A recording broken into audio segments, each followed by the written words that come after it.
I think we're 3 minutes past 3, so we'll get going, and more people I'm sure will join as we go along.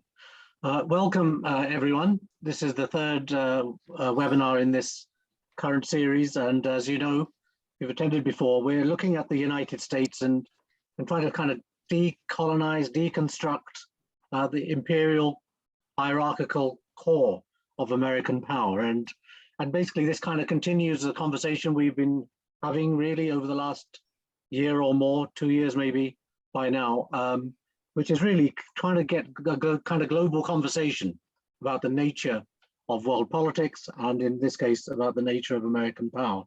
And as we know, that knowledge isn't neutral. Knowledge depends on who we are, where we are, when we are, and the kind of attitude and experiences that we have of it. And the United States, of course, as a global power, has touched the lives of so many people around the world for so long. And there are different understandings about the nature of it. And this is what the aim is of this particular series. So it's a 6-week course, we like to say. We started with American exceptionalism, a kind of bedrock ideology of American power. And we kind of had a really interesting interrogation of that. And then last week, we looked at the kind of nature of kind of racial capitalism at the heart of the United States. And this week, we're going to look at the sort of the role of race in white world order building by the United States and some of its allies, particularly Britain. And we got 3 great speakers that Juvaria, one of our co-presenters, will introduce in a moment. And all I want to say is welcome to our speakers, and I hope everybody has a great time. Please feel free to put in questions into the Q&A, and we will save up those questions to the very end, and then individuals who want to ask a question can speak, or I can read out their question if they wish. Each speaker has 18 to 20 minutes, and after that, after the 3 speakers, we'll have the Q&A. So I'll hand you over to Juvaria now to introduce the speakers for the afternoon. Thank you, Juvaria. Thank you, Inderjeet. So we have 3 great speakers with us today. So first up, we have Maribel Morey. She's Executive Director of the Miami Institute for the Social Sciences. Her research interests are in inequities in knowledge production, and she's the author of White Philanthropy, Carnegie, Corporations, An American Dilemma, and the Making of a White World Order, which was published last year. Maribel's work at the Miami Institute seeks to center the work of global majority scholars in the social sciences. We're also very lucky to have with us Srdjan Vucetic, who is a professor at the Graduate School of Public and International Affairs at the University of Ottawa. His research interests are in international politics, foreign and defense policy, and the Yugoslav region. He's the author of several books and journal articles, including The Anglosphere, a genealogy of a racialized identity in international relations. And we also have joining us today from the Lahore University of Management Sciences, Waqar Zaidi, who studies 20th century technology and international relations. His research focus is on the interrelations between civil aviation, the Cold War, and developmentalism in post-World War II West Asia. He's the author of Technological Internationalism and World Order, published recently by the Cambridge University Press. Thank you all for joining us. Very welcome. And Oz, perhaps you want to just say a couple of words. I'm Hassan, a reader at the University of Warwick, and I will be tweeting live as we sort of go along. And you can follow us on Twitter. Great, thanks very much. So with that, Maribel, please, over to you. You have about 20 minutes. Thank you, Inderjeet. Well, I hope we enjoy Twitter before Elon Musk takes over officially. Okay. Thank you so much, Juvaria. Thank you too for the invitation. As I've said on Twitter as well, this platform where we share ideas, it's been a home away from home, these webinars. Inderjeet launched them right at the beginning of the global pandemic, and I very much appreciated this space. So it's an honor to be here and to be with my co-presenters whose work I very much admire.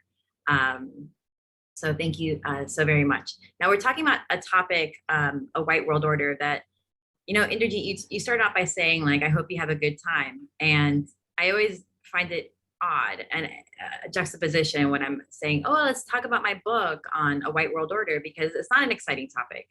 It's a topic that actually none of us should be profiting from. or being excited to, have a good talk about, because it shouldn't exist.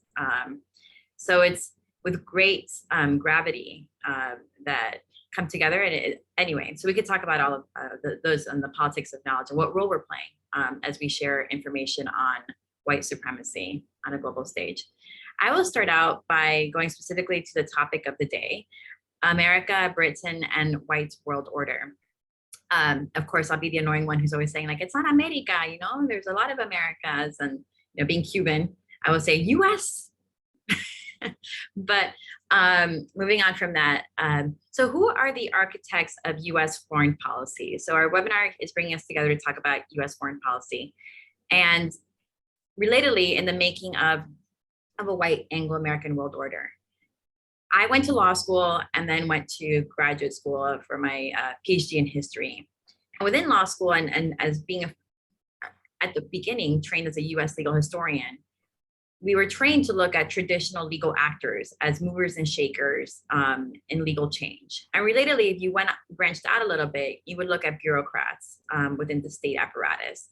And relatedly, that's the lens I started out seeing when I looked at any relationship between domestic, legal, and political change and the international and foreign policy. And yet, I was also fixated on this book, An American Dilemma. So as a young kid, I was 20 years old, really interested in what this book was about. I started out trying to do, and I think a lot of us here, in college, there's a lot of self-reflection, trying to understand ourselves in the world.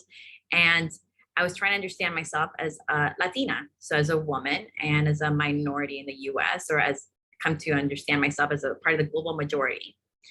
And I bifurcated. I created a binary between these two identities. I was trained to do that from a young age, right? You're in one identity, you're racialized, and the other one, you're gendered. And so I was studying Simone de Beauvoir as far as feminism, and I saw that for Le Deuxième Sexe, she really relied on this book by a white Swede who wrote on race in the US. And all of that seemed very odd to me. I'm like, this feels very, very weird. Like, one, why would she, who's so smart, rely on this man to create this analogy? And then, wait a minute, he's like a white dude from Sweden. Whenever he was asked why he was chosen for this project, in an oral history, it's funny because he's like, you do know I'm Gunnar Myrdal, right? Like, I would have been selected for anything. But it's not obvious for someone like me, who didn't assume that because he had won a Nobel Prize later, or because any other thing, that he definitely was owed or merited this position as director of a study on race. So I started really looking at it from different lenses. And over time, I saw that other people were unsettled by it as well. So as I mentioned in the book, this is the book, White Philanthropy, Carnegie Corporation's An American Dilemma and the Making of a White World Order. And it's modeled after the first cover of An American Dilemma. So on page 5, I note that Ralph Ellison had his questions about it. So An American Dilemma for many Americans is a quintessential study of racial equality. It represents racial equality. It's been cited by the US Supreme Court and Brown v. Board of Education. People still make use of it. There was a recent conference on An American Dilemma at Schomburg Center in 2019, of which I was a part of, and it's very much still celebrated. What did he say in this book? Gunnar Myrdal said, "I have traveled this country. And what I understand as a problem of Black people, again, looking at people as a problem, which people still do today, right? Problem of immigrants, of migrants, but specifically certain types of migrants, as we've also seen in Europe right now with the Ukraine versus other parts of the world and its reception in the global north. Moving back. So in the book, he says, I've seen this problem, and the problem is a moral problem. So you white Anglo-American readers, specifically ones in the north of the US, have a moral dilemma. You experience a moral dilemma between your discriminatory practices and policies towards Black people and your egalitarian national ideals. Granted, his teams of researchers did not say that they actually experienced a moral dilemma, okay? The data actually suggested otherwise. There was a tension, but it didn't mean white Anglo-Americans felt it as a moral dilemma that went to their core. But he was invested writing during the Second World War in presenting white Americans as particularly unique, exceptional versus Germans. So he was trying to explain to even, his fellow Swedes why they should wait and resist a likely Nazi invasion and ally with the US. He said they were actually, even though you see the data, yes, you see the lynchings, you see the genocide in the US, and you compare it to genocide and treatment in Germany towards Jews, but in reality, white Anglo-Americans feel badly about this, unlike Germans. They have a moral compass, and that's what makes them unique. So he explains this moral dilemma, this tension, and how white Anglo-Americans are actually good people who want to do better. So they only were shown the data, they would change it. The definition of equality that he provides prioritizes the forms of white supremacy that white Americans were least wedded to, that he thought they were least wedded to, so forms of white supremacy in the workforce, and left as the very last for them to attack forms of white supremacy they felt most connected to. So anything connected to white women and sex, that would be the last one for them to attack. So he provides a step and he says, okay, and here, white readers, this is how you guys should address this problem that you have. And by the way, Black Americans, you should be okay with white Americans' definition of equality, which will assume the privileging of whiteness.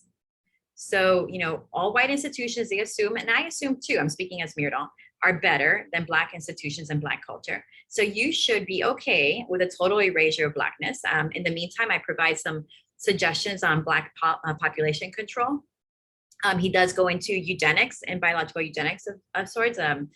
But he says long-term, the erasure will come from a total cultural assimilation. There were Black critics who saw this definition of racial equality and said, this cannot be equality. And that was Ralph Ellison, for example. And he waited to publish his piece for 2 decades because of how popular in many ways An American Dilemma was. It's very a dominant definition of racial equality, very much embraced, like I said, by the US Supreme Court, and very much embraced more generally by white liberal US culture. And then other critics such as Oliver C. Cox, Herbert Apteker, Doxy Wilkerson, and Charles B. Hamilton, C.L.R. James, and Stokely Carmichael saw limitations in this text. Their critiques very much overlooked by the general US white liberal culture. They saw in An American Dilemma, unlike people saying this is a text of racial equality, they saw in the text an effort to help leading white Anglo-Americans re-justify their dominance as an imperial power. For example, in Caste, Class, and Race, Cox referred to the emphasis on US democracy in An American Dilemma's title and retorted, "We shall not discuss the concept from which the book derives its title, for it seems quite obvious that none of the great imperialist democracies either can or intends to practice its democratic ideals among its subject peoples." To Cox, Myrdal's view that white Americans would rectify their policies and behavior once shown the gap between their democratic ideals and their discriminatory treatment of Black people was as naive as expecting white imperial powers in Africa to do the same after being shown comparable data about the inconsistencies between their democratic ideals and their discriminatory practices and behaviors towards Black Africans. In a similar way, Stokely Carmichael and Charles Hamilton argued in Black Power in 1967 that, quote, "There is no American dilemma because Black people in this country form a colony, and it is not in the interest of the colonial power to liberate them." So there are scholars who were unsettled by this definition of racial equality.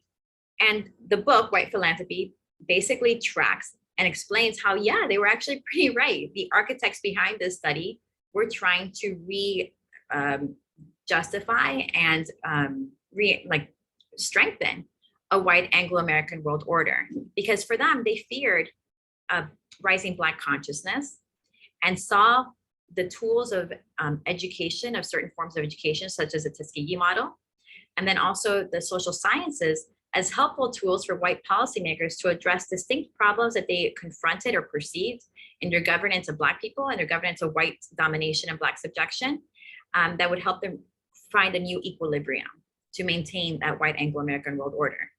For these actors that I explained in the book, you can see them as some people who just, have some cereal in the morning and say, haha, I can't wait to do my next act of white supremacy, but they weren't. They were people who thought they were actors in favor of racial equality. And I want that to sink in because that can really implicate all of us today, right? So it's like they woke up thinking that they were actors of racial equality. It's just that repeatedly they privileged the refortification of a white Anglo-American world order, because for them, international order could only exist with white Anglo-American domination. Now, how different is that today? When, you know, we're also talking about the two options that come back to the fore, the Russian invasion in Ukraine. And the model is NATO, right? Like white Anglo-American domination in many ways. So we can go in the Q&A on how we adapt, you know, think through this history and its application today. But as far as the historical narrative, they did wake up thinking they were doing good in the world. And in fact, it's about what they were privileging at the end of the day, and what they considered to be the only option for international order, a peaceful order, which assumed domination. So my book started out as a domestic analysis, but necessarily went into an international lens. And it's tracking, instead of those traditional legal or political actors, it's tracking these non-traditional legal and political actors. It's tracing funders and academics. So I'm very interested in the way that funders and academics, who are sometimes see themselves outside the world of politics, many times do, right? That they are above politics, are actually playing a part in tandem with and dialogue with those traditional legal and political actors. So this book is about funders and academics and the role they're playing in US foreign policy. We might not see it as US foreign policy traditionally, but they are playing a role in reifying a white Anglo-American world order. And they do this in powerful ways in how they define equality for all of us. And I emphasize that. They saw themselves as advocates of racial equality. So I take this, in the book, the narrative goes back in time. So I already explained an American dilemma and how it defines equality. The first study, so I track Frederick P. Keppel, who was president of Carnegie Corporation of New York, which financed this project. And he became president in the 1920s. I explained the organization that he inherited. So in that context, Andrew Carnegie comes up. Andrew Carnegie established Carnegie Corporation in 1911. Andrew Carnegie had a vision for international peace and also advocated the value of the Tuskegee model of education that he helped finance in the US for Black Americans, and its utility across the British Empire. And he explains this in a lecture in Edinburgh in the early 1900s.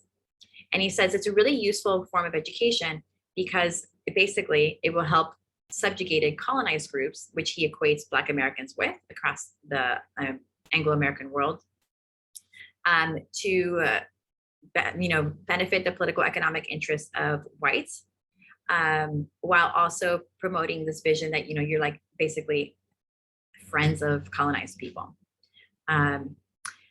That's it. So that's his vision. One of his interlocutors is James Bertrand. He was a personal secretary who becomes a lifetime member of the board of trustees at Carnegie Corporation. And after Andrew Carnegie passes away, he becomes a main voice of what Andrew Carnegie would have intended with the organization. And he tells his board members, he meant by British colony, the charter says we can work in the US, Canada, and the British colony. He meant not what London might be saying as a colony versus a dominion, for example. What he meant was communities of whites, and communities of whites in the Anglo-American world where they can dominate. So we can fund projects in South Africa, in East Africa, not in West Africa, and never in India. And if we do fund projects such as education for Black people or any other colonized group, it's because we see that as addressing a problem that these white settlers and the imperial powers are confronting in these parts of the British Empire. First project is in South Africa. And within that context, Keppel starts thinking through ways that he could fund projects in the British colonies, and he finds interest in Africa because one advisor says a major problem that is happening for us is a rising Black consciousness in Africa. And you in the US and New York City should care. So not just us in London, but you in New York City should also care, because that could really transfer over and really destabilize things in the US.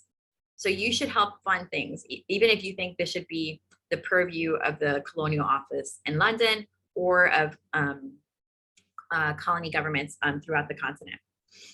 And so that Keppel starts becoming interested in funding something in British Africa, and with his own investment in the social sciences.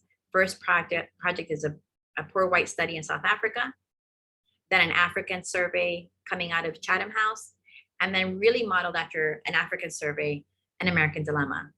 So the structure is they're all cooperative studies, but unlike the poor white study, an African survey has one main head, one main face for the project with an invisible army of researchers. And unlike the first study, which is one segment of the British Empire, this one would be cross-imperial.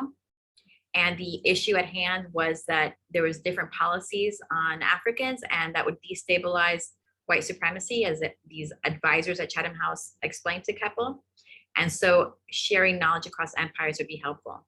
When they were rethinking policies in the US within his own board and the value of funding the Tuskegee model, forever, and wondering what they might do next, this model of research became really attractive to him. And he looked for someone just like the director of that African survey, a Haley type, to run the US project. So it would help, again, it would have an invisible army of researchers, a visible head, and the vision was it would help policymakers, white policymakers across geographies, in this context, across states, if not across empires, to share knowledge. Okay, that's the story, that's the research in the book. Now, I've been reflecting on what is the value of doing this. So I've been doing book talks, I've been doing, even yesterday, I was in dialogue with Dr. Karina Ray, who's a professor at Brandeis, and there was a talk at NYU. Like, why do we document and redocument white supremacy, a white Anglo-American world order? What's the point of that? We know it's still going on today. They're comparable networks, so we can learn from that.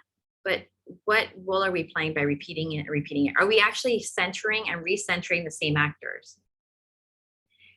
So I would say that documenting it is important. Scholars such as Derek Bell, a critical race theorist, documented it, and the role that Brown was playing, the role that white supremacy was playing in school desegregation efforts, systemic racism.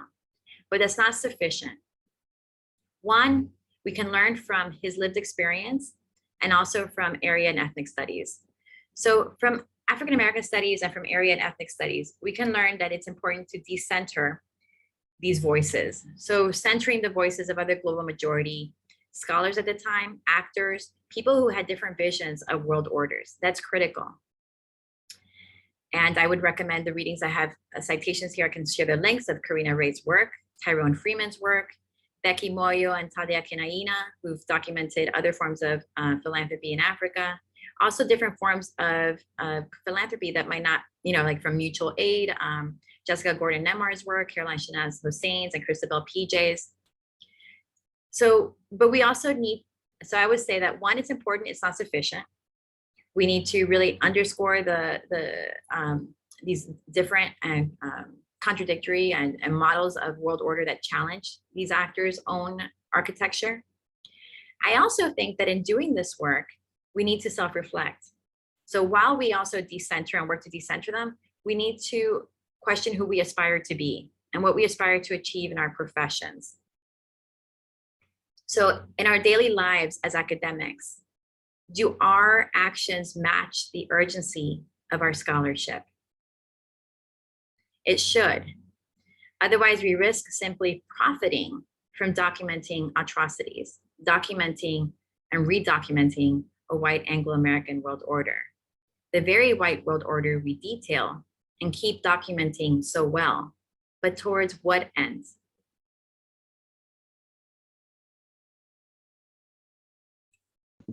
Thank you very much. There's a lot of interesting questions that occur to me, even though I read your book about 2 or 3 times at least, and we've spoken about it many, many times as well. But I think some new questions emerge. The way in which you presented your work today actually is very compelling. Thank you very much, Maribel, for that, and for sticking with time as well. That's fantastic. We'll move on to our second speaker now, another very good old friend, Srdjan Vucetic from Ottawa. Hi, Srdjan. You've got about 20 minutes for your presentation. Thank you. Thank you, Inderjeet. I'm sharing some screens here. Is that okay? You can see it. All right. Thank you, Maribel. I'll just repeat what Inderjeet said. It's an honor and really a pleasure to hear you present your book, which I liked as well. And it's an honor also to be in global webinars for the second time. I was here last year at this time of the year with Bob Vitalis, Bobby Bunderjee, and Sophia Edwards really great time talking about a related topic. Inspired a blog post for the International System of Power at City, University of London. So today I want to talk about white world order or white Anglo-American world order or simply Churchill's world order. So why Churchill? Well, for one, the agency of this individual political leader is important for what we're trying to discuss today, like it or not.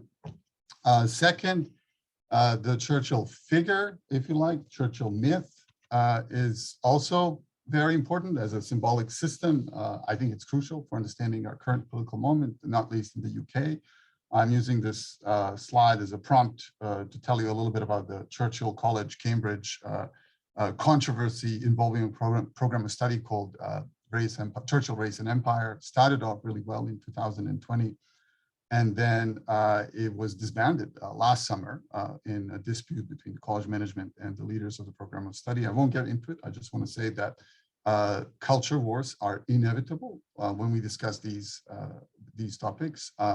This really indexes their power. And I would say not only in the UK system, media system, if you like, but more broadly. And that was, in fact, a topic of my presentation last year, not on Churchill, but on culture wars and their role in the constitution of current international order and the contestations therein. Third reason is kind of cheeky. This Wikipedia page, also on race, empire, and Churchill, thinks that I published something in the Journal of History in 1996. I assure you this is wrong. In 1996, I was a stateless teenager running around trying to put together a sentence of, you know, five words in English. But I did write a piece called the Fulton Address as a racial discourse. And that was published in 2016. And I'm using it as a bit of a springboard for today's discussion. So you all know the Iron Curtain speech or the Fulton Address or the Fulton speech. Why? Because it's in every textbook. It's one of the, I guess, three main documents for understanding the origins of the Cold War in the West, certainly. And what I want to say today is that it's generally a misremembered speech. So it's, yes, it is about the Iron Curtain, and it is important in the iconography of the Cold War and anti-communism. But the punchline was never the Iron Curtain. I mean, it's a great metaphor. We all use it, especially today. But it's not the punchline. It's not the crux of the speech, which is what Churchill used the word crux. He called it sinews of peace, and sinews of peace was Anglo-American unity, right? And he was saying the logic of the argument should be familiar to you. There's tyranny out there. The world has this thing called the United Nations, but its mechanisms are too weak. Luckily, we have these two great English-speaking powers who can take care of tyrants. And Churchill mentioned two key phrases in the speech: a special relationship between the British Empire and Commonwealth and the United States, which became the special relationship. Everyone uses it. Diplomacy, media, IR theory, whatever. And then the second phrase was fraternal association, as in a fraternal association of the English-speaking people, singular. So the former is well known, the latter is perhaps new. And so we'll look into the speech to see what he meant by that. This is a 50-word sentence that kind of describes what he means by this. And it's also a good summary of one Anglo-American axis behind this 75-year-old thing we call the liberal international order. So let's start with the second part, where he talks about the continuance of the intimate relationship between our military advisors, leading to a common study of potential dangers, the similarity of weapons and manuals of instructions, and the interchange of officers. So he's being, of course, both descriptive and prescriptive in the speech. When he talks about intimate relationship between our military advisors, well, that the combined chief of staff, the Supreme Military Command of the Anglo-American forces established in 1941 at the Arcadia Conference, was still operational at the time of this speech. It would remain in force right through the Berlin blockade of 1948. So yes, describing a fact. We don't have that today, but we have something similar, I would say. We have the White House discussing Taiwan conflict contingency planning with the UK just a few days ago. These are two allies holding high-level talks on deterrence amid concerns over a rising China. Nobody's invited. It's just the UK to this conversation. Likewise, operationalized at the time of the Fulton speech were efforts to improve what today we would call interoperability, and what in 1946 was known as a standardization plan for the American, British, and Canadian armies, ABC armies. That got expanded to Australia and New Zealand, right? And this is, I took this from the ABCAN's program Twitter account. Yeah, I did this just yesterday. I didn't even play with the image. This is their image. It tells you so much about this Anglo-American axis upon which the liberal international order rests. They did this themselves. From Gallipoli to Afghanistan, there's a straight line. Well, kind of skewed. but the point is that this program that Churchill was describing in 1946 is still going on. And then there's, of course, the nuclear collaboration, which at the time of the Churchill speech was promising, or looked promising, meaning before August 1946. Today it looks promising once again. Look at Trident, look at the Aksa Agreement of September 15th last year. You'll find plenty of evidence of so-called English-speaking peoples trying to cooperate on non-civilian nuclear energy, right? So these, of course, you know, when we talk about what Churchill said at Fulton, I should say that on the same day that he was in Fulton, Missouri, giving this speech, the heads of the Anglo-American intelligence establishments were in DC signing this thing called the Aksa Agreement, same day. Aksa Agreement is hugely important. It's the document that gave birth to what today we know as the Five Eyes, the world's most powerful spy alliance.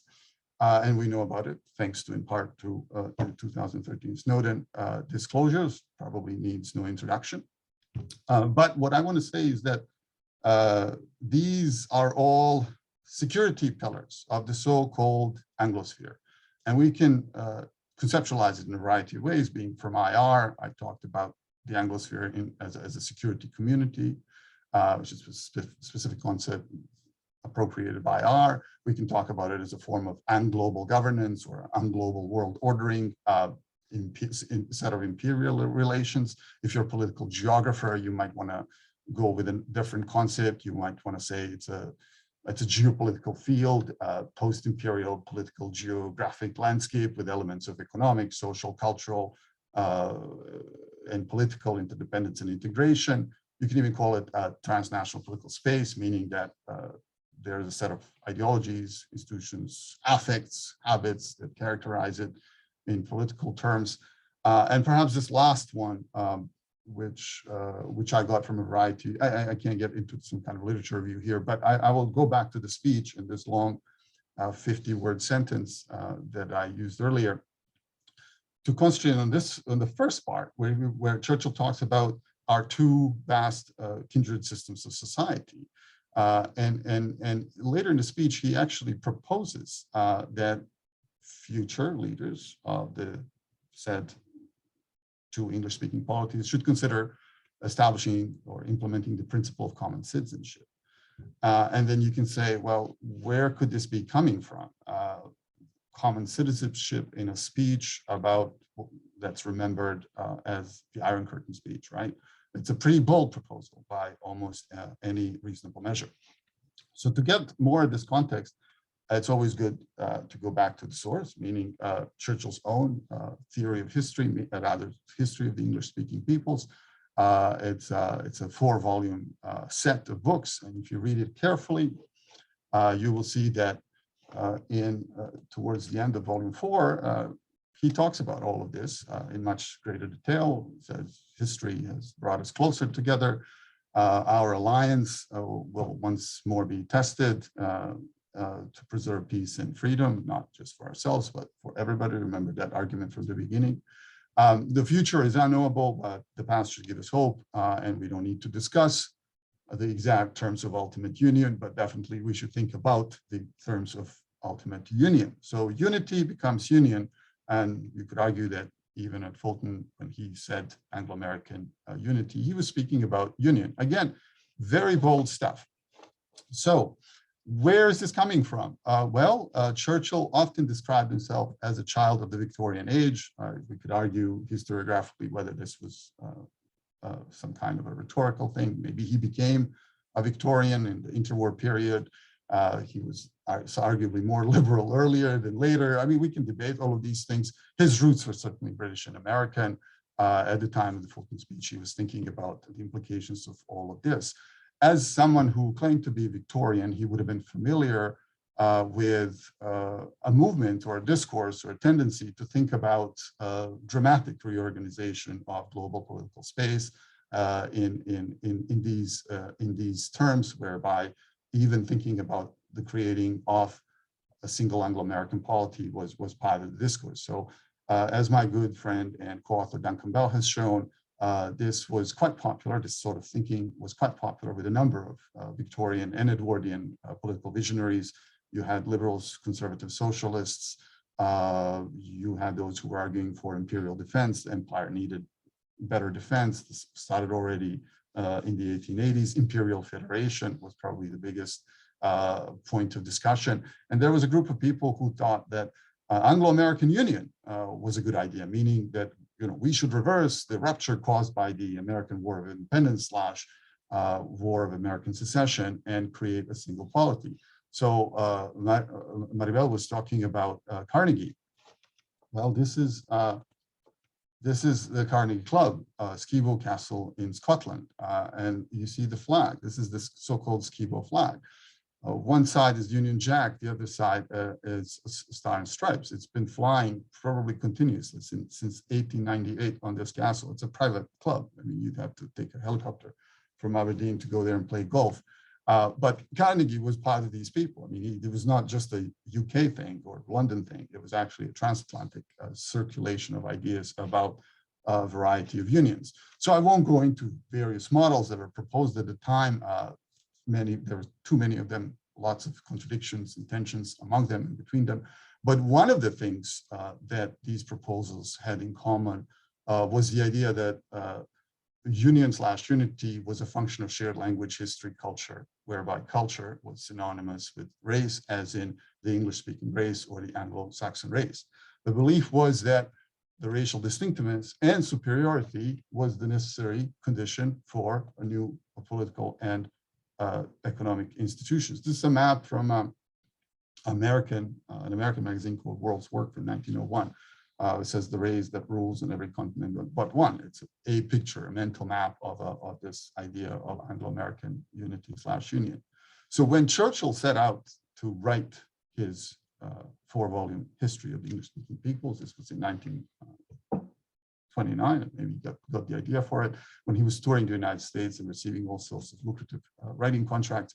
His working title was A History of the English-speaking race. And then this got changed over time, of course, Churchill being complex and his ideas and phraseology evolved over time. But it's probably safe to say that he stuck to a view that progress was driven by white Anglo-Saxon Protestant men.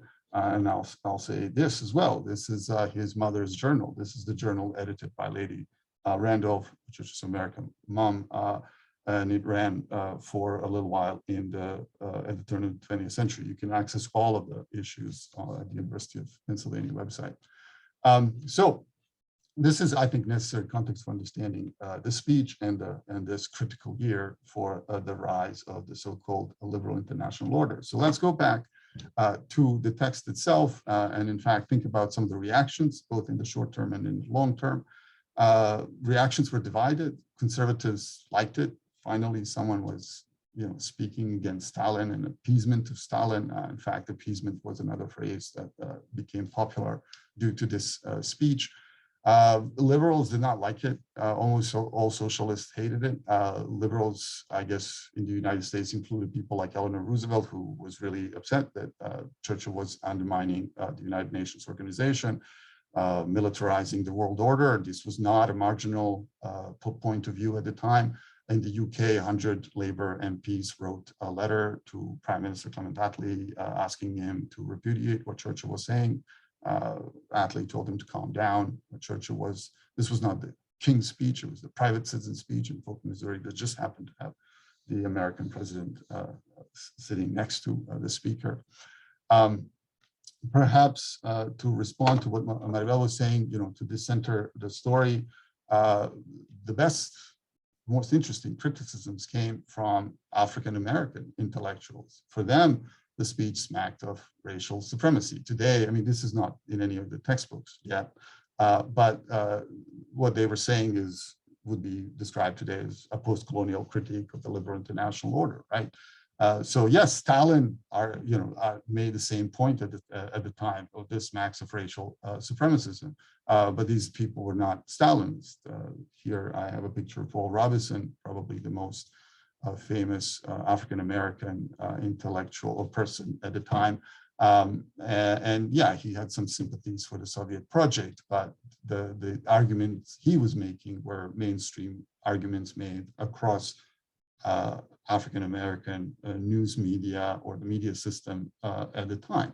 And in this piece, I tried to demonstrate that. And Robinson called it what Churchill's proposing is, quote, a more highly developed kind of Anglo-American imperialism. This is very similar to the arguments made by sociologists, such as Horace Guyton Jr. and W.E.B. Du Bois. They did not trust Churchill. They had no reasons to ever since the Atlantic Charter, if not earlier.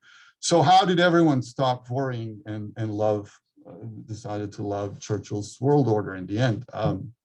Well, earlier I said that some governments were okay with it. The Attlee government knew what was coming at Fulton, was okay with it.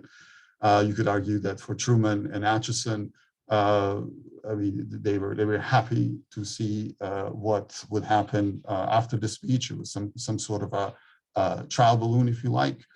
For them, it's true that Truman and Atchison really disliked the term special relationship. There was, I think, a directive in the State Department that said, please do not use this word. We are anti-imperial. Certainly, we don't believe in empire. We don't do empire, not in the British style. And the last thing we need is talk of special relationship and fraternal association with imperialists. Then events happened. History was moving very fast in those years. So you had communist expansion in Europe, the Truman Doctrine, the Marshall Plan, the Berlin crisis, which I mentioned earlier, then of course in Asia, the communist victory in China, and later the Korean War. So all of these things, all of these events, big events, as George Orwell would call them, changed the reception of the speech. I mean, so the speech became something completely different within 2 years. From 1947, 1948 was crucial in a lot of ways. Truman and Atchison learned to love the speech and even some of the phrases used. So it was in the US national interest. They decided to take advantage of Britain's imperial power and all those islands with big military values, not just in Europe, but also in Asia. And so by 1950, you have a US State Department policy memo. Earlier, I mentioned how Atchison hated the special relationship. Well, in this memo, it says, to achieve our foreign policy objectives, we must have the cooperation of the British and their allies, especially the older dominions with whom a special relationship should exist. And so if you fast forward to last year, you'll see a very interesting moment where you have Jeremy Fleming, director of GCHQ, and General Paul Nakasone, director of NSA, in a rare public statement commemorating 75 years of the Aksa Agreement mentioned earlier. They say our alliance began before World War II, and when it was formalized in 1946, it was built on strong shared values, etc., grew stronger as Canada, New Zealand, and Australia joined. Together, we're greater than the sum of our parts. I'm not sure Churchill used this last sentence, but it's very close. So my conclusion is simply this. The rise of the Anglosphere in security was both contingent and path-dependent. It was not a product of some kind of careful design and planning, but it was a series of contingencies and moves by our side and the other side, meaning Stalin and Mao, that made certain possibilities kind of fairly accepted and natural and necessary. So essentially, policy proposals were were put forward to respond to specific problems in what soon became known as the Cold War. All that being said, shared ideas and ideologies were important, including about the crucial role Anglo-Saxonism played in influencing the shape of the modern world, and that this builds on Maribel's presentation. I mean, this was not what Churchill was saying at Fulton, or implying through perhaps coded language. It was perfectly understandable to lots of American political leaders, voters, Democrats and Republican alike, governors as well, and I'm happy to talk about that in the Q&A. We'll stop here. Thank you. Great. Thank you very much, Srdjan. Really interesting as well. And I like the way you sort of looked at the big ideas and the sort of political culture, as well as look at the kind of political contingency as well. And I think it is the marrying of those which really gives, I think, the kind of strength to the analysis as well. So I've got lots of notes I've made here, really interesting. And we'll come back to some of what you said in the Q&A as well. But again, also thanks for sticking with the time. Perfect, both of you so far. So that's fantastic. Thank you. We'll move on to our third speaker now, Waqar Zaidi, a new friend, and who, as Juvaria said, has got a new book. And very glad to hand over to you now for about 20 minutes to make your presentation. Thank you. Thank you, and thank you, Inderjeet, Juvaria, Oz, and the rest of your team for having me here. My first time in the seminar, really excited to be here. So I won't be talking so much about race, but more about hierarchies, and in particular, technological hierarchies. And I'll be entering the subject through my book, so I'll talk a little bit about my book, and do excuse me for that. So so the book, technological, let's just get that going. So the book, Technological Internationalism and World Order, Aviation, Atomic Energy, and the Search for International Peace, came out just a few months ago, and was an attempt to shed light on some of the little explored aspects of liberal internationalism. So I worked on it at a time when historians were reassessing and exploring the high points of liberal internationalism, that is the first half of the 20th century, in all sorts of new ways. So my book really does a couple of things. I mean, firstly, it brings into focus technology in relation to liberal internationalism. It asks questions like, you know, in what ways was technology significant for liberal internationalists, activists, ideologues, policymakers? How did they attempt to use technology for their political programs? What did they believe about technology and world order? And was there a particular liberal internationalist way of thinking about technology? Secondly, the book was an attempt to correct what I saw as a failure in the then existing literature on liberal internationalism, which was that historians hadn't really grasped that this ideology had a militaristic edge. In other words, because internationalists aimed for world peace and security, there was a tendency to see them as pacifist, or in the words of one historian, as pacificistic. Questions such as world peace and security for whom, on what terms, and at what cost were not really asked by historians when I was doing my doctoral research, upon which the book is based. So focusing on technology was a way of highlighting this militarism and recourse to force and war in liberal internationalist schemes and visions. So the book explores, firstly, technology in liberal internationalist theories and worldviews of international relations. And secondly, how internationalists attempted to use technology to create international peace and security through collective security. In particular, I focus on two sets of ideas and proposals. First, proposals for the internationalization of aviation. These were calls for civil and particularly military aviation to be taken away from the hands of nation states and instead given to international organizations such as the League of Nations and later on the United Nations. They became particularly prominent in the 1930s and remained so through to the Dumbarton Oaks Conference in 1944 and through to 1945. In these proposals, internationalists, who were mostly British and French, but secondarily also American, wanted national air forces to be abolished and national airlines to be whittled down. National aviations were to be replaced with a League of Nations Air Force that would enforce international law and order, and League of Nations airlines that would organize international civil aviation in a systematic and supposedly rational manner. These proposals were very prominent in the early 1930s, especially around the time of the 1932 Geneva Disarmament Conference, where internationalist organizations such as the League of Nations Union and the new Commonwealth Society saw aviation as a key to world peace. The reason liberal internationalists focused so much on aviation was because it was seen as a super destructive technology that threatened to get out of control, a bit like Frankenstein's monster, and needed to be taken away from warring anarchic nation states. Now, what's interesting about these proposals is that they did not advocate the abolition of bombers or bombing or airplanes. Instead, internationalists saw these gleaming new machines as an opportunity to strengthen international organization and give the League of Nations teeth.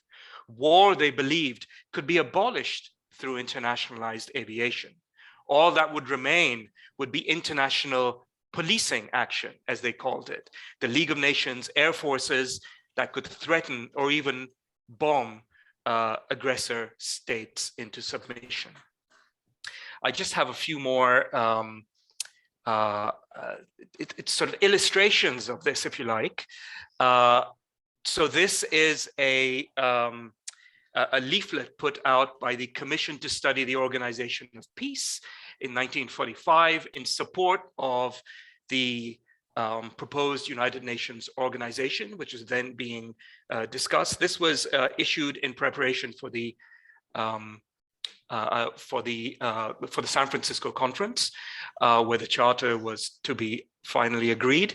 And note that the figure that represents international law and order has these airplanes that are acting as the force in support of international law. And it's a fairly aggressive gesture that that figure is making there.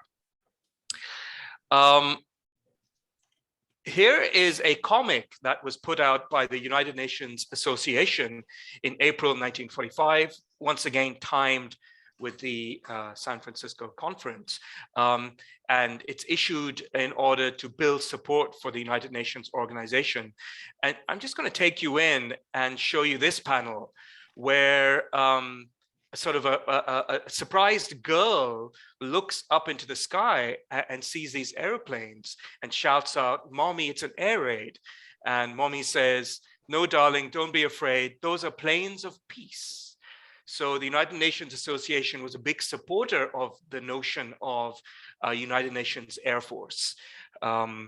And it kind of it portrayed this Air Force as something that would be reassuring and something that would prevent the next Hitler. So here are two more panels from the comic, and it's about it's presenting a story where a sort of a tin pot dictator is threatening aggression against a weaker neighboring country. And the first panel reads, "But the World Organization, through its military staff committee, is ready to act in such a case. It stops all trains and goods from going into Bratavania and cuts off all telephone, radio, and telegraphic communications. And then military forces supplied by member nations act swiftly." So here you can see bombers. These are distinctly bombers that are there to threaten this imaginary state. And here you can see the dictator calling back his troops.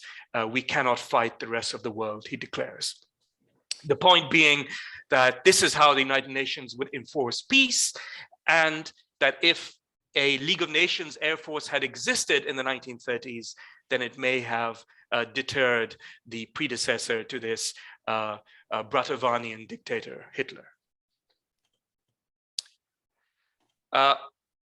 Now, up to August 1945, internationalists saw aviation as a great transformative technology. But the atomic bomb, revealed through the bombings of Hiroshima and Nagasaki, quickly replaced aviation in proposals for world peace. Atomic energy now became the new Frankenstein's monster that needed to be controlled. And proposals for strengthening the newly formed United Nations organization, or the creation of some new world federation, or whatever it was, now centered on this new science and technology. So the term atomic energy was used to refer to a nexus of technologies and sciences that included atomic weapons, atomic facilities, including reactors, mines, labs, as well as scientific research. So I was struck when doing research and writing the book at just how similar the internationalist rhetoric surrounding atomic energy in 1945 was to the discourses surrounding aviation 10 years before. That's one of the reasons I see the atomic scientists movement. That's a US activist movement to internationalize atomic weapons in the United States in 45 and 46, consisting of famous scientists such as Albert Einstein, Harold Urey, Szilard, Rabinowitz, Robert Oppenheimer. I see that movement as a fundamentally liberal internationalist movement. We often think that the internationalist response to the atomic bomb at the time was as unique and as new as the bomb itself. But I would argue that we instead see a rejuvenation and a reconfiguration of existing liberal internationalist ideas and tropes about the power of technology to transform international affairs.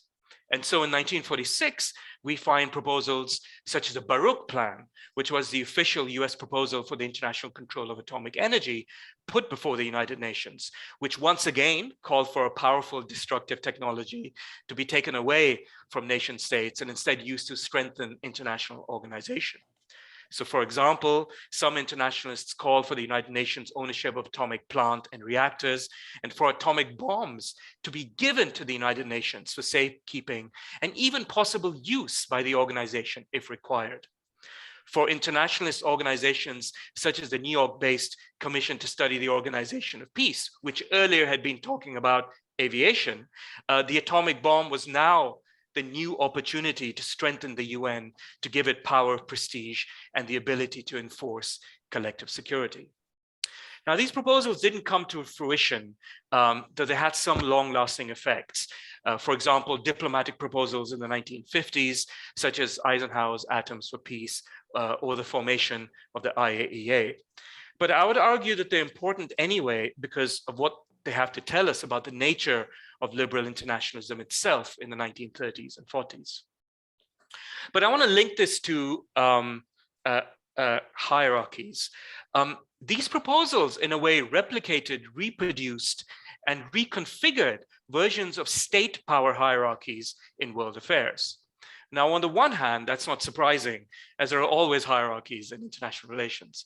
But on the other hand, it's noteworthy because these visions ostensibly imagined a world in which technologies flatten the differences between nation states.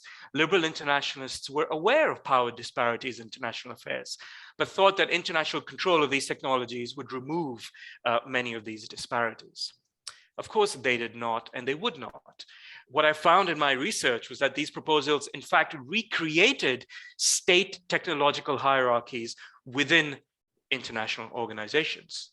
So in 1930, for example, the countries with the largest and most powerful and most advanced air forces and airlines, the leading aerial powers, were Britain and France. And there was no coincidence that proposals for the international control of aviation arose predominantly from those countries. Because when you look at the proposals in detail, you find that they in fact cemented these countries' technological leadership within the controlling international authority, in this case, the League of Nations. So many proposals call for the formation of an air council within the League that would manage the League Air Force and airline. But who was to sit on the council? Internationalists suggested that the makeup of the council reflect the number of aircraft given up by states to the League. So in this scheme, the council would be dominated by British and French government appointed officials.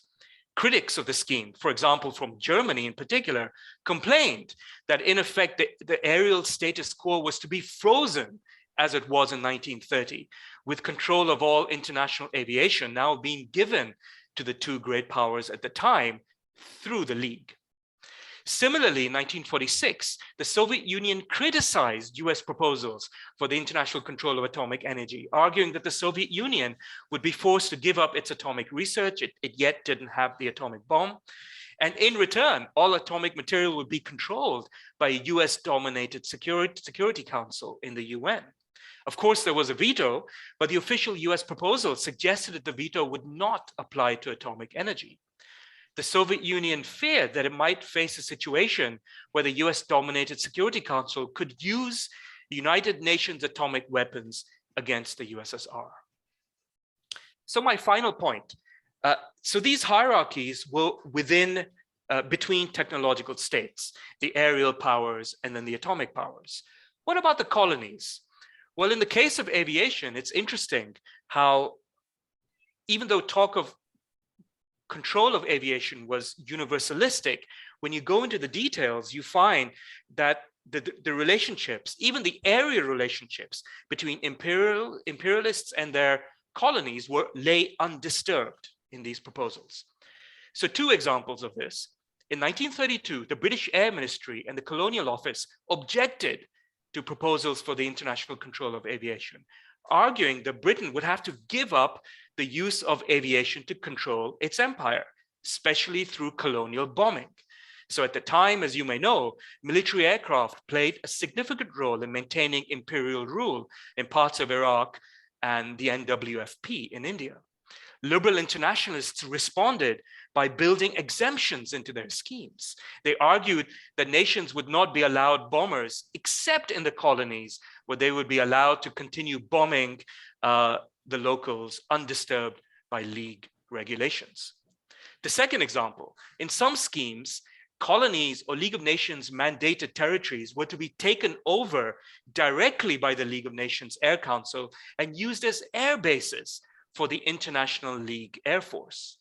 Liberal internationalist David Davies, for example, called for strategic points such as Palestine, Singapore, and even Istanbul to be handed over to direct League control. So in this strange way, these proposals, in this case, preempted or pre-imagined the international air-based system that the United States would construct after the Second World War. Thank you. Thank you so much. That was really interesting as well. And three very nicely interlocking kind of sets of analysis in the same sort of historical period in which the kind of foundations of the kind of liberal order and so on are laid. And so raise a lot of very interesting questions in my own mind as well. So we have one question in the Q&A. Thank you, Waqar, for your, I will get your book as soon as possible. And I have a PhD working on the kind of techno-military transnational elites. And I think he will benefit from your book very, very much. I'll open up to questions. We have one in the Q&A. So Tanya, perhaps we could allow Sean to ask his question in person, if you like, as in through voice, as opposed to just typed words.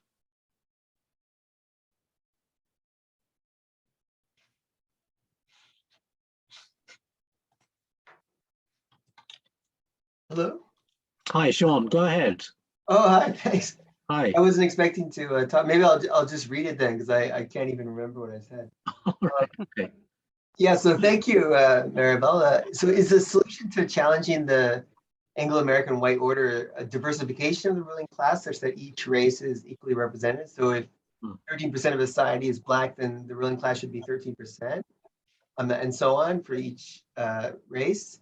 And are we heading towards that as the Anglo-American ruling class becomes more racially diverse. I mean, of course, obviously you have Barack Obama, and you also have a half-Black vice president now, and so on. And there's plenty of South Asians in the conservative government in the UK, and so on. Such that the concept of the white world order is becoming less salient. And is this, in any case, our end goal?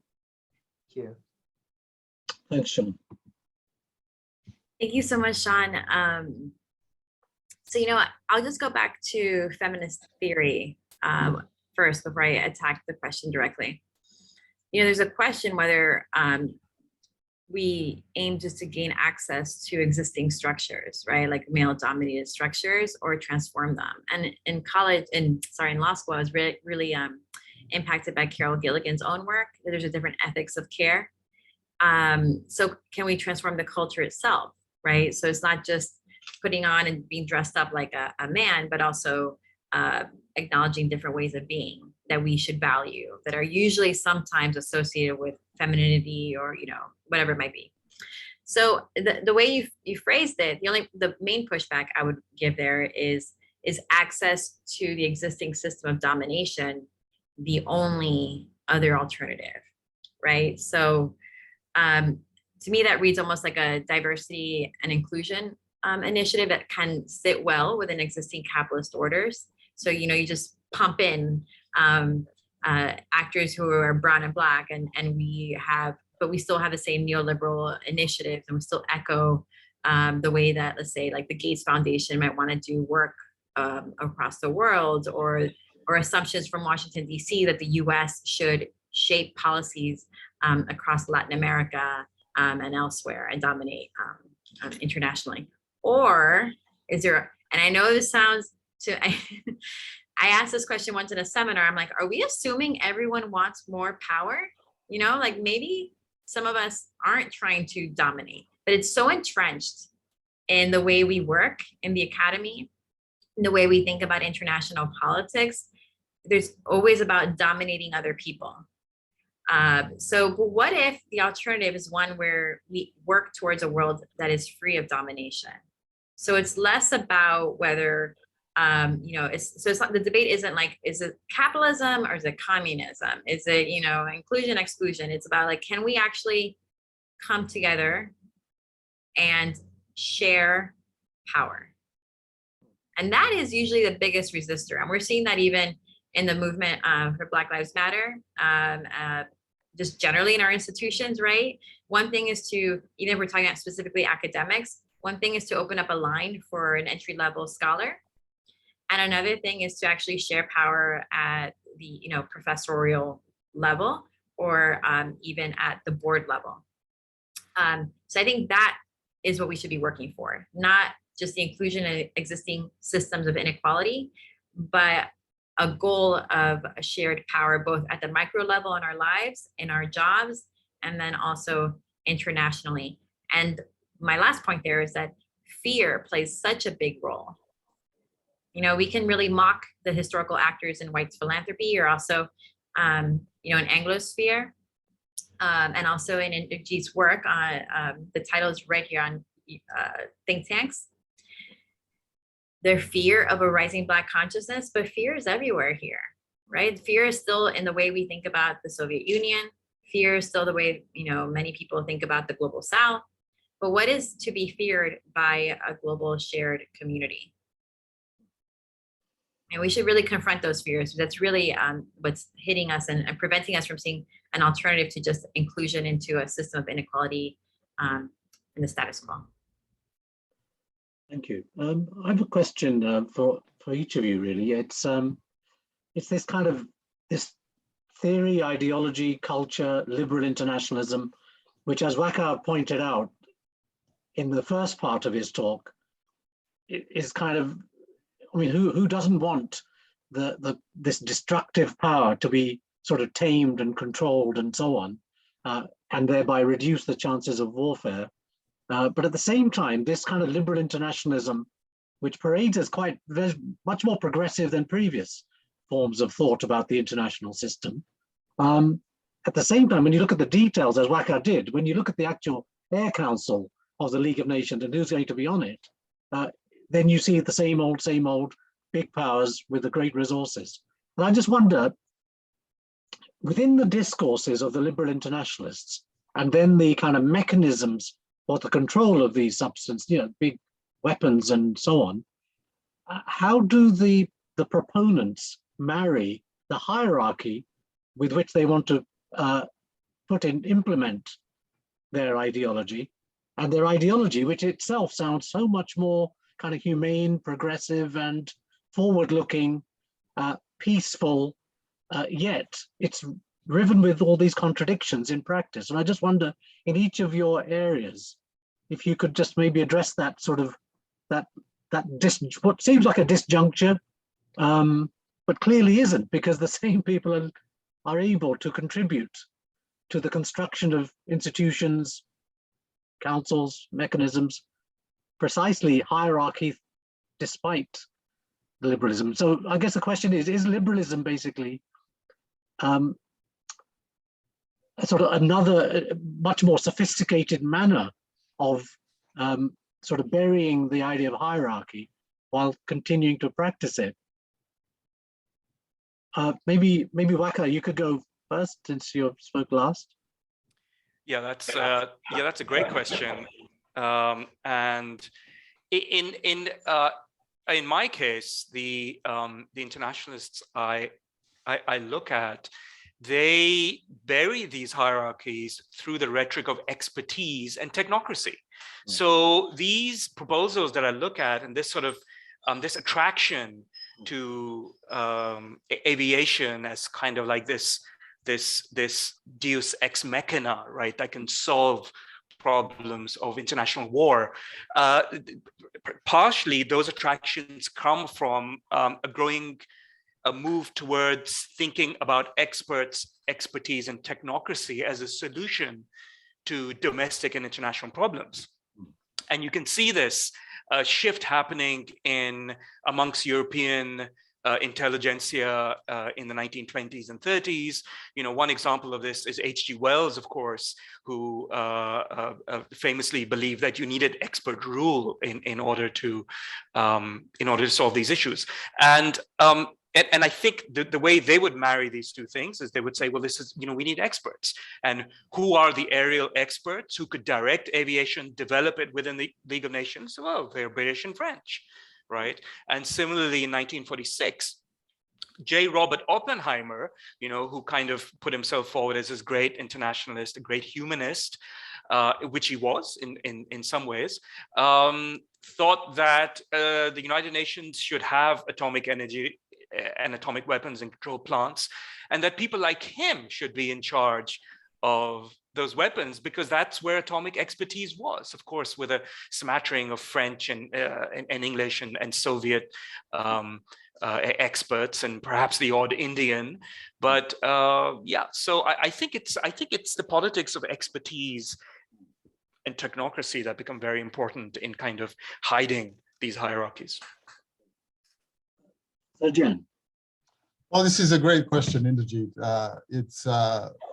I mean, I tend to think about liberalism and race in terms of things I've learned from the late Charles W. Mills. One of the best things last year that happened to me was interviewing the man, and then one of the worst things that happened to me was hearing that he passed away. From him, I learned that the ideal liberalism is committed to treating individuals as moral equals with a fair chance to compete for opportunities and wealth on non-exploitative terms. So everybody is respected as a person, individual with moral, as a moral equal with equal rights, let's say. But then in practice, what we see is that liberalism is enforced by what Charles W. Mills calls the racial contract. So by the white power of the racial domination contract, which makes whiteness a prerequisite for all of those previous things I mentioned, full personhood, if you like. And so, I mean, I like liberalism. I'd rather have liberalism than not have liberalism. I'd rather have human rights than not have human rights. These are obvious things. I mean, sort of basic point.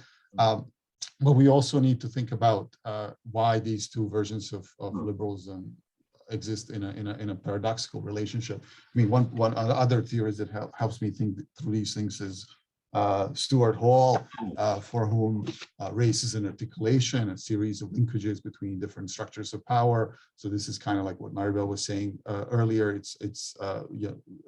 We need to think of structures of power working through each other. So capitalism, gender, sexuality, caste, class, ability, whatever.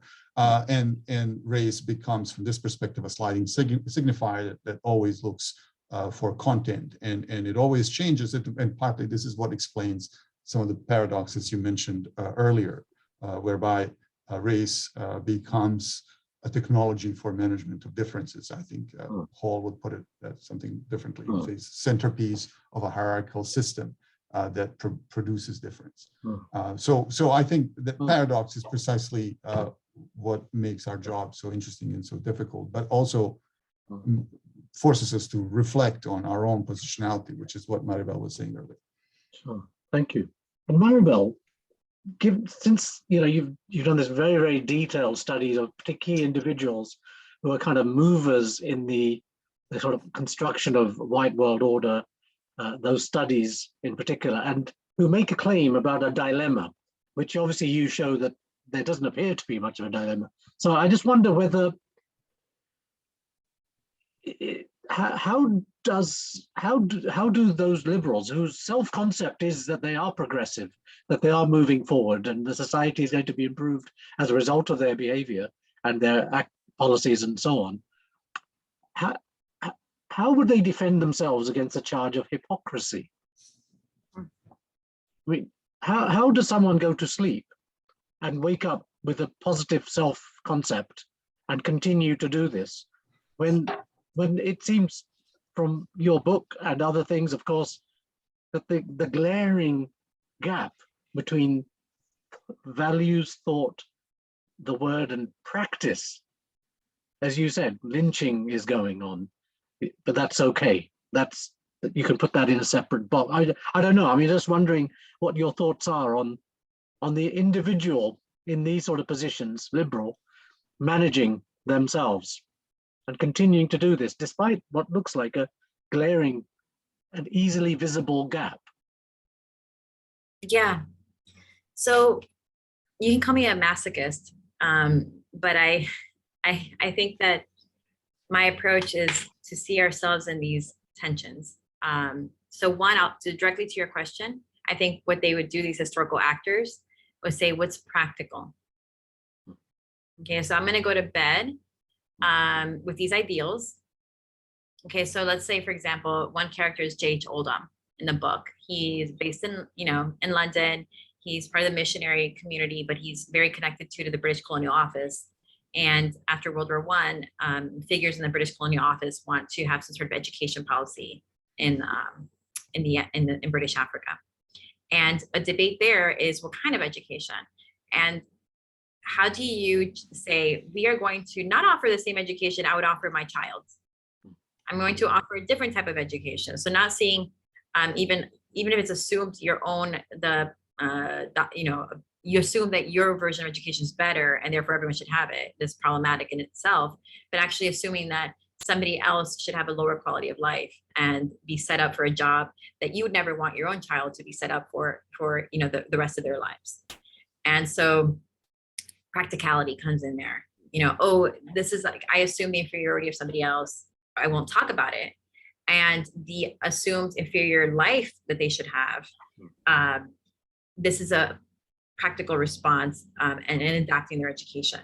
And if we think we are foreign from that, we just have to look at discussions over fair trade. There's a lot of cuddly hearts around fair trade, but it assumes a lower quality of life for a lot of other people. So, why is that salary being adapted to somebody else? Well, we're being practical, like in other parts of the world, those are norms. And I would say that I do focus on white liberalism because I'm very focused on people who pronounce themselves to be champions of equality and trying to understand that, because I think we only, like, this is kind of maybe cheesy for some people, but we only have a certain amount of time in this life. And I think it's important to figure out how best to use it. And, it's really hard to figure out what it means to be a champion of equality in our own lives and in the lives of other people around us. And we should assume that nobody deserves a better life, like we're all in this lifetime together. So what does it mean to share full dignity for each other? And so I don't think white liberals are alone on this, or liberalism. I think the Catholic Church, of which I was raised, also has similar tensions. Like, how do you wake up in the morning and not follow, the path of the person you're supposed to be putting on a pedestal, like Jesus, right? Like, he helped people who were poor. He, philanthropy, you're supposed to like wake up and do good for other people.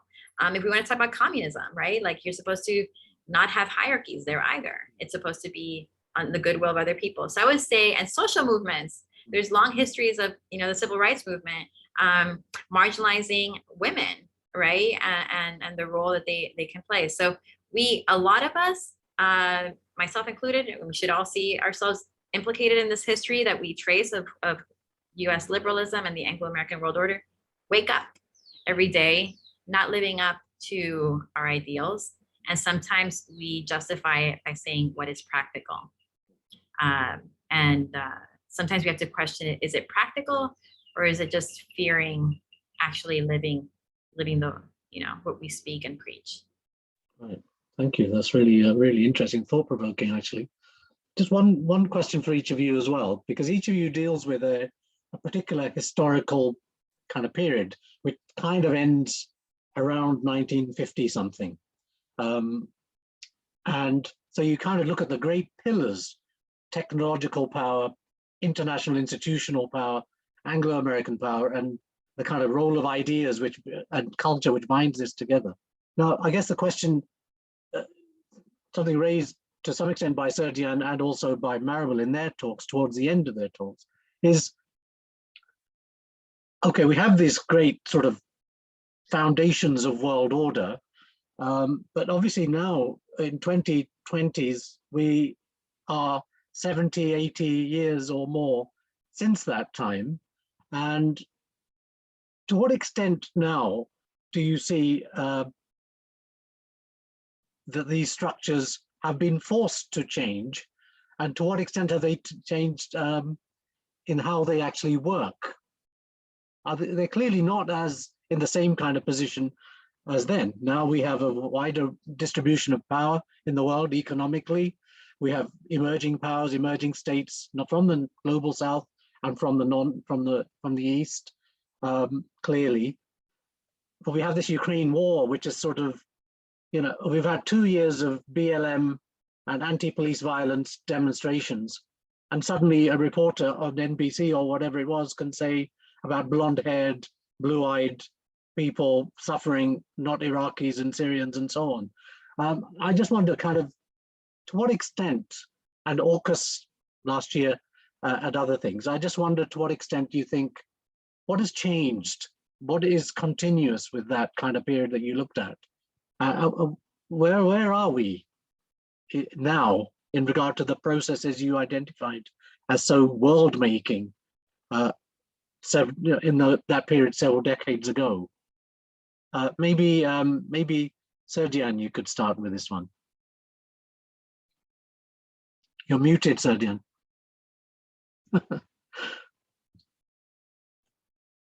I would again go back to what I was saying earlier about race and how it's a sliding signifier. Well, we're dealing with a lot of sliding signifiers here, even if we're thinking about the evolution of capitalism and how it's crises are endemic to it, but the kinds of crises that we're facing today are qualitatively different. I mean, they're more frequent.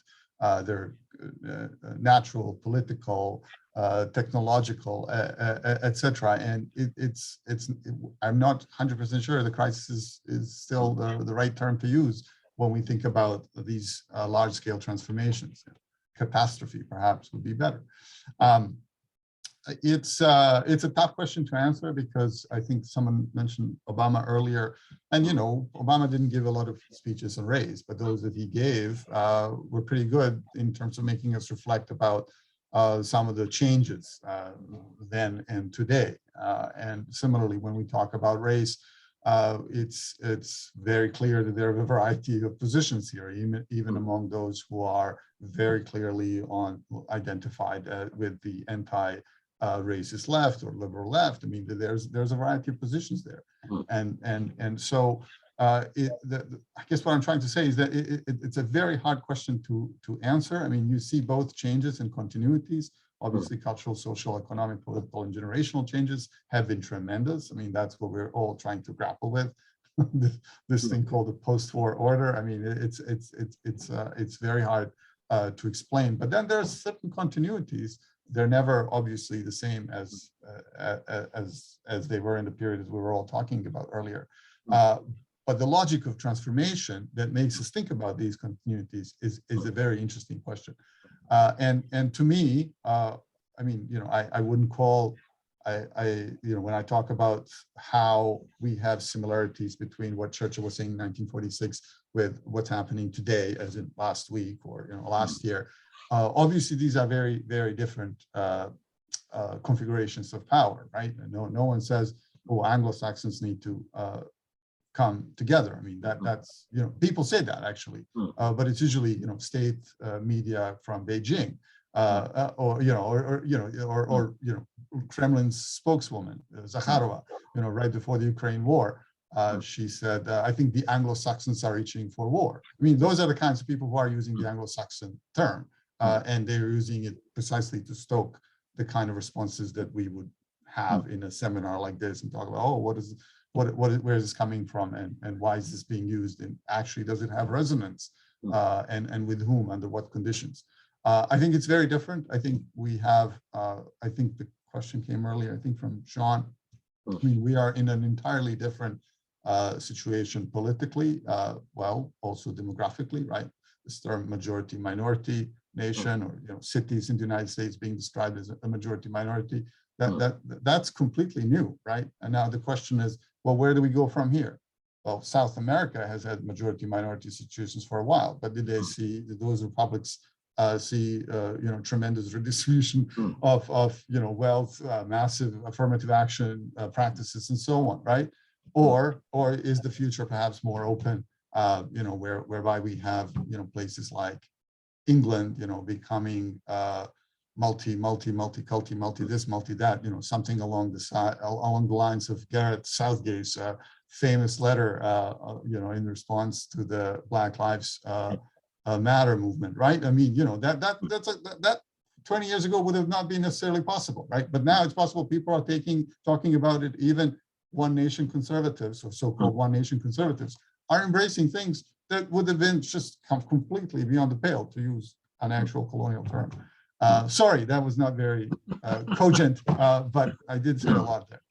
No, it's a tough question, because I mean, it is a big question. There's no easy answer to it. I wonder, Maribel, if you want to have a go at this as well. I have a go at it. Yeah.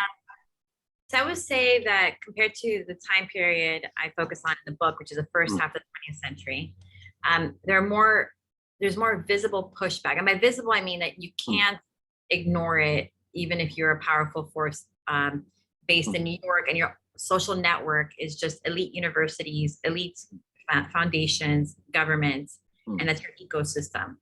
In many ways, social media has made it impossible for those actors to ignore critiques of their role in a white Anglo-American world order.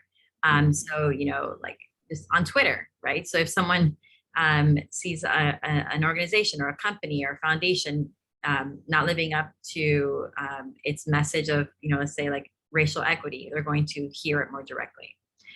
I would say a change has been that within this white elite network of foundations, you do see more of pressure to respond to Black Lives Matter than they did to, you know, calls for equity in the early 20th century. That said, what I would wonder, to what extent are they similarly motivated by fear? Right? So is it really a call that, you know, is coming out of some sort of moral compass, or is it a fear of an alternative unless they act quickly? And is that alternative more of a shared space of power? And the level of inclusion I see much more at the grantee level, more than in the leadership. So you see more of this constant of maintaining leadership. You don't see a lot of people saying, you know, I realize systemic racism and how it's played a part in my own success and in my peers. And we as a group are retiring from the board and from these organizations, etc.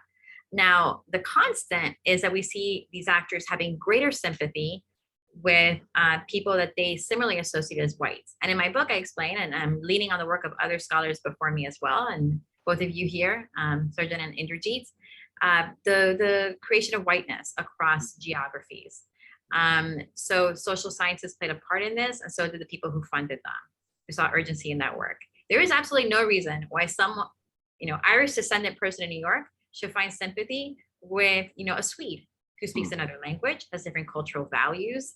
So what brings them together as a sympathy, or a New Zealand or South Africa, an Afrikaner who speaks a different language, different values, this shared whiteness. And we see that too today, as you were saying, a constant would be more sympathy with people from Ukraine than with Mexican immigrants or migrants from Syria, or, so the constant being a shared whiteness and having greater sympathy for people who are white adjacent to that white Anglo-American identity. And with those that they have less sympathy, they will use coded words that are similar to an earlier era. Things will take time. We can't change anything right now. Apparently you can change things really quickly if they're Ukrainian immigrants, right? Or refugees. But for Mexican, things will take a lot longer with paperwork. And, actually for racial equality across the white-black line, it would take a long time, like Black people, Latino people will have to prove their equality through lots of education, these moving metrics. So I would say that that's a constant. And I still think the white Anglo-American world order is very real. But there's perhaps the biggest change would be inclusion to what Sean was mentioning before, inclusion of Black and brown faces within the Anglo-American world order that does not challenge its capitalist base. That at the end of the day really privileges most a group of white Anglo-Americans. You only have to look at the list of the most elite, most wealthy people in the world and see who benefits most. Thank you.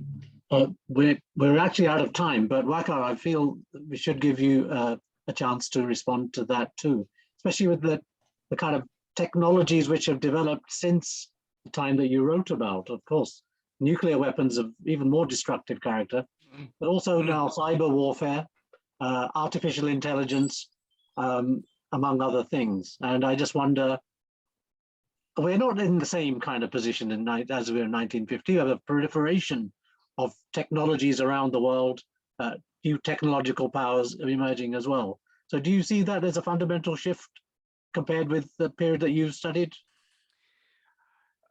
In some ways, yes. I mean, the sort of visions and proposals that I look at really occurred a time period where you had technological powers that were almost hegemonic in terms of their military power, but also in terms of their hold over these particular technologies.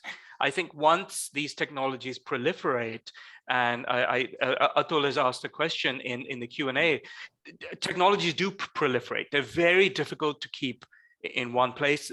History tells us they will always proliferate. Knowledge spreads, techniques spread, and it's very difficult to keep them in one place. So as technologies have spread, you don't see those proposals anymore. I mean, no one nowadays stands up and says, hey, let's create a gigantic, United Nations Air Force. Those things don't exist anymore, or anything else, for that matter, technological in relation to the United Nations. But what does persist are some of the assumptions and discourses that underlie these proposals. So one of the questions I asked is how do these proposals get traction amongst the public, right? I mean, how are they sold? How are they linked, used in the propaganda? And of course, one thing is to make them practical, to point to the threat of fascist dictators or the Soviet Union or whatever it is. But the other is to link it to what I call techno-globalist discourses, ideas that the world is shrinking thanks to technology. It was very commonly said in the 1930s that the airplanes bringing the world together. And these types of discourses were, if you like, used, weaponized for these proposals in the 1920s and 30s. The proposals are gone, but those assumptions about international affairs in the world remain with us today. I mean, they're so commonplace that they're trite, right? I mean, if someone said to you, the internet's bringing the world together, most people would say, oh, that's just a, of course it is, right? And so they're still there. And I think that those types of assumptions are, I mean, I think they're incorrect. I think they don't get at the problems of race and capital and everything else in the environment that we're facing. And they're there to be used, weaponized by someone else for something else. So thank you so much. There's so much to think about from what you all three have presented and said today. I always feel like a total ignoramus by the time we get to the end of the panels, which is great because the whole point of this is to learn as much as possible in the short time remaining in our lives. Thank you so much, all three of you, for your presentations and handling the Q&A as well, and for making the time to do this. Next week, I just say for the audience, I thank as well. Next week, we're going to look at the violent character of the American century. We tend to talk about American hegemony, and we tend to talk about often the persuasive, consensus-building, soft power elements of American hegemony, liberal internationalism, and so on. But next week, we've got three speakers who are going to deal with the role of military power, warfare, and military violence in the rise of the United States to its positions today. So that'll be a very interesting discussion also. So I look forward to that. We will be tweeting away like crazy for the next 7 days. We will be back on Fridays again. This was just a temporary change for a particular reason, but I hope to see as many of you again next week as well. So with that, thanks very much, Srdjan, Maribel, and Waqar as well. And I'm really looking forward to reading your Fulton article, which I clearly should have read many years ago.